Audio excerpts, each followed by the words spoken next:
In today's video, I am going to teach you how to resubscribe to Constant Contact. To begin, log into your Constant Contact account. Make sure you are using the correct account where the contact is stored, since resubscription must be done from the same contact database. Once you are signed in, look to the main navigation area and click Contacts. From there, go into Lists, so you can access your contact management tools. After that, select the Contacts tab.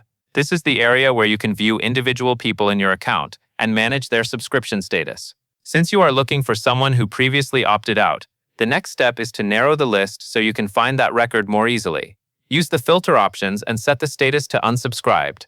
This will show only contacts who are currently marked as unsubscribed in Constant Contact.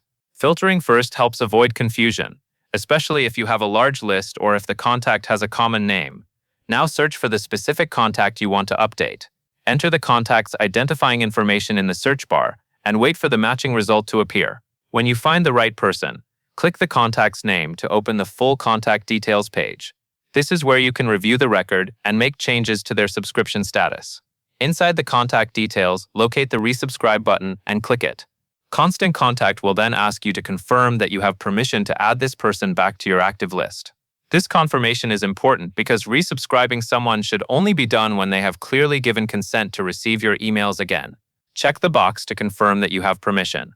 Take a moment here to be certain that the contact has actually requested to be resubscribed or has otherwise given valid consent. Once that box is checked, click Resubscribe to complete the process. After that, the contact will be returned to an active subscribed status in your Constant Contact account. It is a good idea to double-check the record after updating it, just to make sure the change was applied correctly. That covers everything you need to know.